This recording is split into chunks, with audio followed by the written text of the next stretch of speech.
Según San Juan. Cuando se acercaba la Pascua de los judíos, Jesús llegó a Jerusalén y encontró en el templo a los vendedores de bueyes, ovejas y palomas y a los cambistas con sus mesas. Entonces hizo un látigo de cordeles y los echó del templo con todo y sus ovejas y bueyes.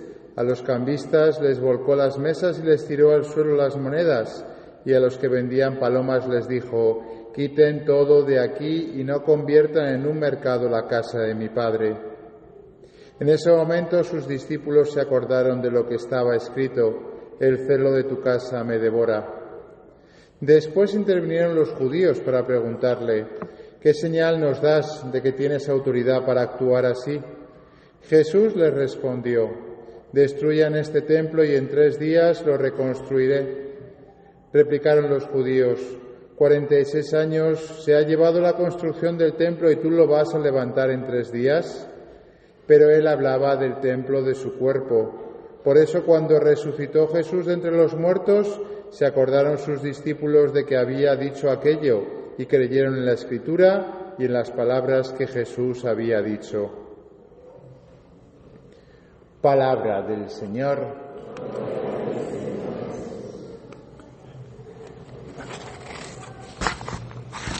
Queridos hermanos, como hemos dicho en la munición de entrada, estamos celebrando la fiesta de la dedicación de la Basílica de Letrán. Hemos dicho que la Basílica de Letrán es la catedral ¿de quién? Del Papa. El Papa tiene su cátedra, su silla, su lugar desde donde enseña, no en el Vaticano, que algunos creen que es en el Vaticano. No, es la Basílica de Letrán, que es una de las 4 grandes basílicas que hay en Roma. Pues esa es la catedral del Papa, la Basílica de Letrán. Y la dedicación es el día en que se consagró la iglesia, la basílica en este caso. Como es una basílica, se dice que la basílica es dedicada. La dedicación significa que en este día, hace muchos años, la Basílica de Letrán fue consagrada al Señor y, por tanto, convertida en un lugar sagrado. Y decíamos que como es la cátedra del Papa y la Iglesia pues reconoce en el Papa al primero de los obispos, pues entonces nos unimos con toda la Iglesia y celebramos con toda la Iglesia este día. Y quizás es un día bonito para hacer una pequeña catequesis sobre la Iglesia. Si cualquiera de nuestros amigos protestantes nos preguntase acerca de por qué creemos en la Iglesia católica, ¿seríamos capaces de responder? Sobre todo ahora que, por desgracia, han salido tantos escándalos dentro de la Iglesia. No tenemos razones como para dejar de creer en la Iglesia como hizo Lutero y decir: dejemos de creer en una institución y dirijámonos directamente con Dios. Vía directa, wifi divino. Ya no necesitamos la Iglesia. El wifi funciona mejor que el Padre Jesús, que el Padre Roberto o que cualquier otro cura, incluso que el Papa. Hay que reconocer que los últimos papas que hemos tenido son un regalo. Y digo los últimos porque yo solamente he conocido desde Juan Pablo II para acá. Los otros seguro que también, pero yo no los conocí, que son santos. Pero bueno, sí es verdad, hay que reconocer que hemos sufrido en la Iglesia muchos escándalos que nos pueden hacer perder la fe de la Iglesia. Y oye, todos hemos conocido a algún cura pesado como el Padre Jesús, o a algún cura que me cae mal como el Padre Jesús, o algún cura que predica mal como el Padre Jesús, que llega un momento en que uno dice: pero bueno, ¿por qué no puedo relacionarme directamente con Dios? Y tiene que estar el cura pesado siempre en medio. Bueno, pues vamos a hacer una pequeña catequesis para darnos cuenta de por qué la Iglesia es importante, o decisiva, podríamos decir. Porque, miren, la Iglesia dice algo que es escandaloso. La Iglesia católica dice que que ella, la Iglesia, es Jesús hoy. Si alguien le pregunta a usted, ¿qué es la Iglesia católica para usted? La respuesta es, la Iglesia para mí es Jesús hoy, aquí y ahora. Esa es la respuesta. Como si Jesús estuviese, esa es la Iglesia.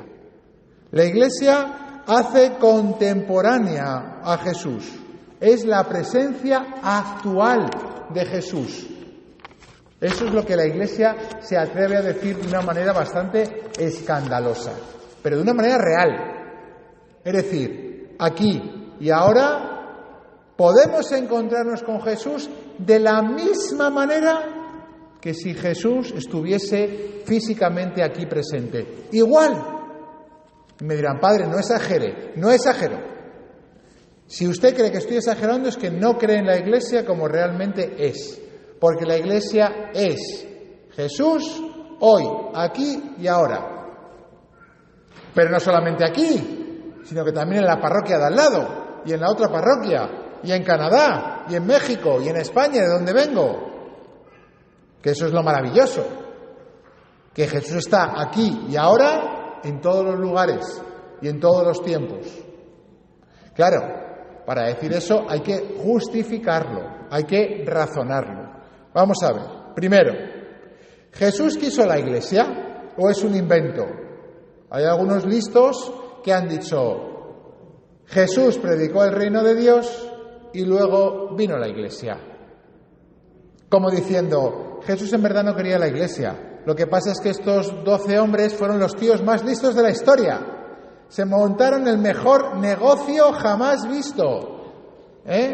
Nada, ningún político, ningún empresario ha sido capaz de hacer lo que hicieron los 12 apóstoles, que montaron el mejor negocio de la historia.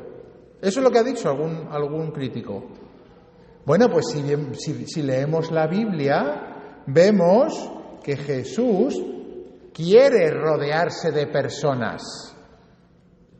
No elige el método del wifi, no elige la wifi, no, elige personas a su lado, a los apóstoles, los más cercanos, y dentro de los apóstoles 3 que están todavía más cerca, pero luego los discípulos, donde ya entran las mujeres, y luego mucha gente que seguía a Jesús. Jesús quiere rodearse de personas.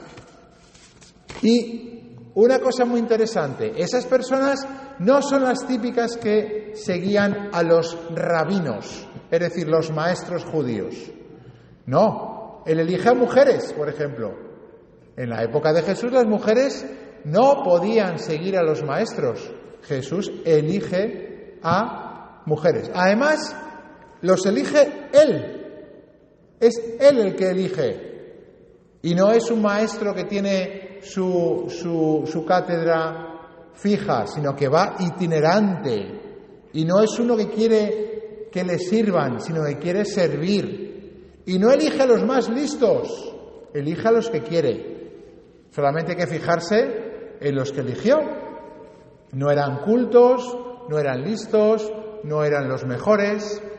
Eligió a los que Él quiso, porque Él quiso, dice Marcos capítulo 3. Ni a los más sabios, ni a los más santos, sino a hombres pecadores. Y eso es muy importante, como veremos después. Y a esos que elige los llama mi iglesia. Dice Jesús en Mateo 16, yo te digo, tú eres Pedro y sobre esta piedra edificaré mi iglesia. Y le dice, quien a vosotros escucha, a mí me escucha. Quien a vosotros rechaza, a mí me rechaza. Es decir, identifica su persona con esa comunidad que llama mi iglesia. Es más, les da autoridad. Autoridad.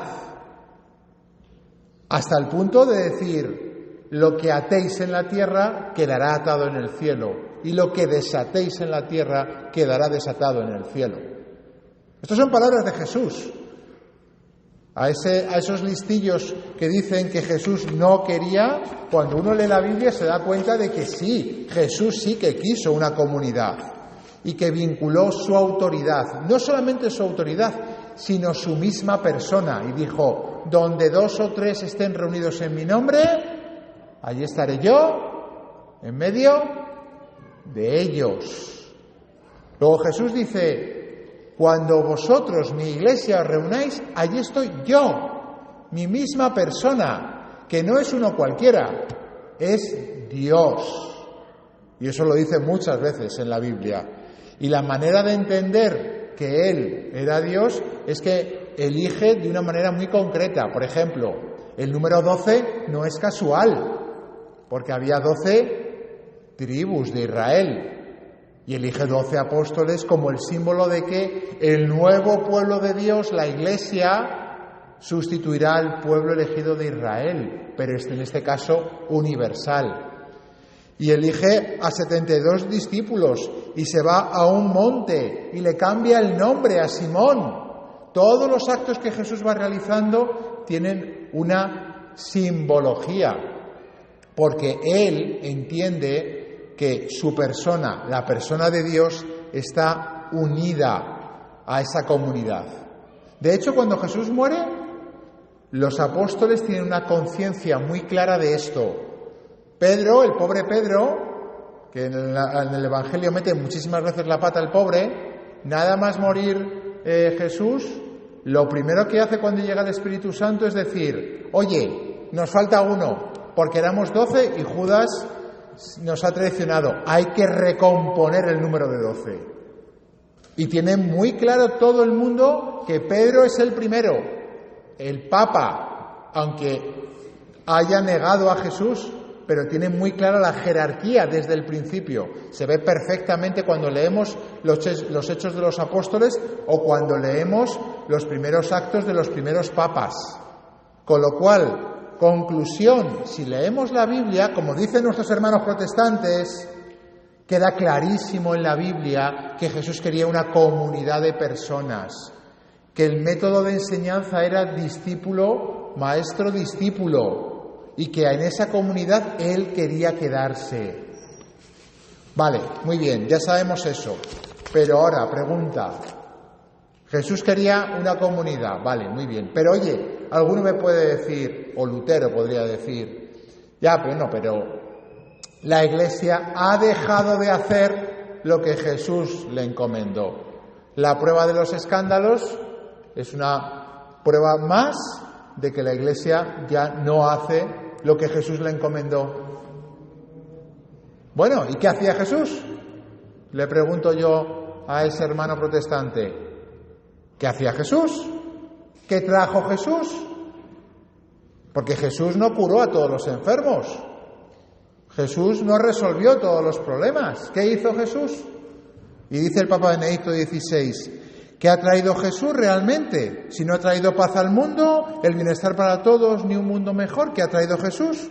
La respuesta es muy sencilla: Jesús ha traído a Dios. Y la pregunta es: ¿la Iglesia trae a Dios? Pues hombre, ¿qué es lo que hace la Iglesia? ¿Qué 3 cosas tiene encomendada la Iglesia? Primera, predicar la verdad, lo que estoy haciendo yo, intentándolo. Oye, Jesús predicaba la verdad, la Iglesia predica la verdad. ¿Por qué se meten contra la Iglesia? Porque predica la verdad. Porque dice lo que no me apetece oír, lo que no me apetece escuchar. La Iglesia lo sigue diciendo, gracias a Dios. Y se meten con el Papa, cuando el Papa dice algo que no le gusta al mundo. Luego la Iglesia sigue haciendo lo que Jesús hacía. ¿Qué más hacía Jesús? Santificar. Jesús santificaba. ¿Cómo santifica la Iglesia? Con los sacramentos, la Eucaristía, la confesión, el bautismo, todos los sacramentos. Es la manera que tiene la Iglesia de santificar, es decir, de hacer lo mismo que hacía Jesús. Y tercera cosa que hace la Iglesia: presidir en la caridad. Igual que Jesús presidía el grupo en la caridad, es decir, estaba el primero para servir, la Iglesia está la primera para servir. Luego, oye, hermanos, resulta que no solamente Jesús quiso la Iglesia, sino que la Iglesia sigue haciendo lo mismo.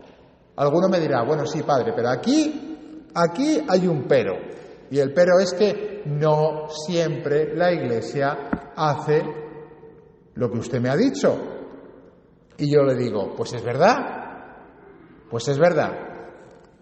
No siempre la Iglesia dice la verdad. No siempre la Iglesia preside en la caridad. No siempre la Iglesia santifica todo lo que debe. Ahora bien, porque la Iglesia no lo haga, porque sus miembros son débiles, no quiere decir que la Iglesia no pueda hacerlo. ¿Quién de ustedes puede decir que es un padre perfecto? Que es un hijo perfecto, que es un hermano perfecto, que es un amigo perfecto. Nadie. Como el padre Roberto dice, donde hay humanos hay gusanos. Pues ya está. Somos imperfectos. Y por tanto es normal que hagamos las cosas no tan bien como deberíamos hacer. Pero no por eso dejamos de ser padres, hijos, hermanos y amigos. Luego el argumento no me sirve. La Iglesia puede hacerlo y de hecho lo hace muchas veces. Y esos son los santos. Conclusión. ¿Puede la Iglesia realmente ser para mí hoy el encuentro vivo, real con Jesús? Pues miren, no queda otra. Cuando nuestros hermanos protestantes dicen, o alguna persona dice porque ha sufrido un escándalo con la Iglesia, que creo en Jesús, pero no en la Iglesia, que es una frase que a veces o escuchamos por ahí, yo siempre pregunto, o sea, que crees en Jesús, pero no en la Iglesia, ¿y en qué Jesús crees? Pues hombre, creo en el Jesús que aparece en la Biblia. ¿Y quién ha escrito la Biblia? La Iglesia no la ha escrito Jesús. La Biblia la ha escrito la Iglesia. Nadie puede decir que cree en Jesús y no en la Iglesia, porque si cree en Jesús, cree en el Jesús que la Iglesia ha transmitido, porque solamente en la Iglesia vive Jesús. Solamente la Iglesia ha transmitido la memoria de Jesús. No hay otra manera de conocer a Jesús si no es a través de la Iglesia. Luego, no hay otra manera, pero sí que hay una manera real y práctica, que es lo que están haciendo ustedes. ¿Cómo conozco a Jesús en mi vida de una manera real, práctica, aquí y ahora? Pues encontrándome con Él donde Él ha querido quedarse, en los sacramentos, en la Eucaristía, en el confesionario, en el bautismo por el que tengo que pasar al principio de mi vida cristiana, en el sacramento del matrimonio, si estoy llamado al matrimonio, viviendo ordenadamente como Dios me pide la vida afectiva y la vida sexual, en la unción de los enfermos cuando me vaya a preparar para la muerte, en la oración donde me comunico con Jesús a través de la Iglesia. Esa es la manera real y concreta, hacer la experiencia de encontrarme con la Iglesia. Eso lo dijo el Papa Benedicto XVI de una manera muy bonita. Dijo, no se comienza a ser cristiano por una decisión ética o una gran idea, sino por el encuentro con Jesús. ¿Y dónde? En la Iglesia. No hay otro lugar donde encontrarme con Jesús. No hay otro lugar donde encontrarme con Jesús. Y el Papa Francisco lo dijo muchísimas veces. La Iglesia no es una ONG, una organización no gubernamental, una especie de asilo que da de comer o que da... Sí, claro que la Iglesia tiene que ser caritativa, claro que tiene que dar de comer a los pobres, pero no es su principal tarea. La principal tarea de la Iglesia es dar a Jesús, entregar a Jesús, que Jesús viva en ella. Si después de todo lo que les he dicho no tienen argumentos para contrarrestar a sus amigos protestantes, más no puedo decir. Bueno, sí que puedo decir más, pero no hay menos tiempo. Demos gracias al Señor por la Iglesia. ¿Que hay escándalos en la Iglesia? Miren, hermanos, cuando alguien me viene con la cantinela, con la queja de que es que en esta iglesia, es que en esta parroquia, es que este sacerdote, es que quien sea, porque no solamente el sacerdote, a veces es el diácono, a veces es el ministro, a veces el ujier, a veces el que canta, a veces el que... Da igual, la cuestión es quejarse. Pero vamos a ver, hermanos, ¿de qué nos quejamos cuando nos quejamos? ¿Acaso somos perfectos nosotros como para quejarnos de los demás? Y si realmente esa persona, sea quien sea, hace las cosas mal, la respuesta es solamente quejarse. ¿No es lo que el Señor nos pide ser nosotros todo lo mejor que podamos en la comunidad? Pero no, normalmente no solemos hacer eso. En vez de responder apoyando ahí donde tenemos que apoyar, nos valemos de eso como una excusa para hacer lo que nos da la gana. Yo conozco muchos fieles, buenos laicos que cuando ven un sacerdote, por ejemplo, que hace las cosas mal, que predica mal, que celebra mal, me dice: padre, yo no me voy a otra iglesia como me apetece, me quedo ahí aguantando, porque ese sacerdote, por muy mal que hagan las cosas, está siendo Jesús cuando confiesa, está siendo Jesús cuando convierte el pan en el cuerpo de Cristo, y yo hago ahí comunidad y ayudo a reparar todo lo que ese sacerdote hace mal. Eso es un cristiano maduro y eso es un cristiano responsable. No quiero decir que no tenga que intentar cambiar lo que hay mal en esa iglesia, en ese cura, en ese lo que sea. Claro, por supuesto. Pero cuando veamos que la iglesia hace las cosas mal, primero suframos y segundo, pongamos de nuestra parte. No nos sirva de excusa para, en el fondo, hacer lo que a nosotros nos apetece, que es siempre bajar el listón y hacer las cosas, pues eso, lo justito, sin entregarnos demasiado. Santa Teresa de Jesús, esta gran mujer santa, cuando murió, dicen que las últimas palabras que dijo antes de morir, que son muy importantes, suelen resumir bastante lo que una persona es y quiere ser, dijo: muero hija de la Iglesia. Al fin muero hija de la Iglesia. Ojalá que nosotros también tengamos esta gratitud para con Dios, que la Iglesia, por muy mal que pueda hacer las cosas, que por otra parte, pues yo no sé qué experiencia tienen ustedes. Yo la experiencia que tengo, pues sí, me he encontrado malos sacerdotes, pues sí, he tenido malas experiencias, pues sí, siempre uno encuentra, pero por encima de todo eso uno se da cuenta del regalo enorme que es la Iglesia, porque es el lugar donde me encuentro con Jesús, realmente, vivamente, donde está presente, de esa manera que Él se ha inventado.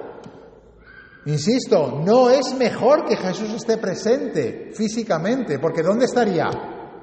¿Qué? ¿En España? ¿Y nosotros aquí en Estados Unidos esperando a que venga? No, está en todas partes a la vez, porque de esta manera que Él ha querido quedarse puede y está presente en todos los lugares. Este es el regalo de nuestra fe y este es el regalo de la Iglesia que en este día podemos gozarnos de celebrar. Que así sea.